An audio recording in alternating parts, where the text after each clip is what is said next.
L'alcaldessa de Barcelona, Ada Colau, ha inaugurat el nou centre d'inserció laboral dirigit a persones en risc d'exclusió social de la Fundació Formació i Treball, al carrer Bolívia, al districte de Sant Martí.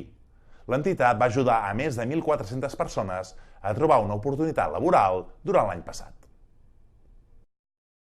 La Fundació Formació i Treball, promoguda per Càritas Diocesana de Barcelona l'any 92, ha atès a més de 31.000 persones des de la seva creació. Amb un fort arrelament al districte de Sant Martí, avui ha presentat el seu nou centre on s'imparteix la formació i l'assessorament als seus usuaris. Una inauguració a la qual ha acudit l'alcaldessa de Barcelona, Ada Colau, que ha volgut destacar l'esforç de l'entitat i la necessitat de treballar entre les administracions i la societat civil per lluitar contra la pobresa. El que es fa aquí és una feina imprescindible per ser la ciutat que volem ser, una ciutat justa, democràtica, inclusiva, solidària, humana, amable. Volem ser una ciutat efectivament democràtica, justa, humana i amable, i per això cal que ningú quedi enrere i cal que tothom sigui tractat com a ciutadà i ciutadana de primera, que tingui les mateixes oportunitats i que sigui tractat i tractada amb dignitat.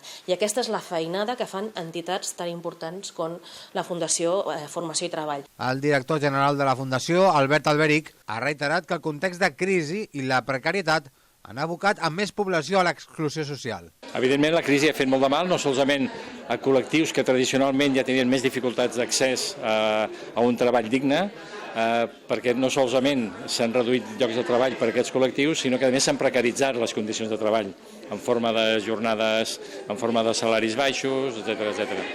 Llavors, sí que per nosaltres és una batalla constant el poder crear aquests llocs de treball sostenibles perquè aquests col·lectius, a partir d'aquest treball que fan amb nosaltres, com a empresa d'inserció i de transició, puguin fer el salt a empresa ordinària. Rougi és una usuària de la Fundació. Gràcies a la seva ajuda va poder regularitzar la seva situació, formar-se i trobar feina. Llegué hace 3 años que empecé con la fundación en 2017 y no tenía papeles.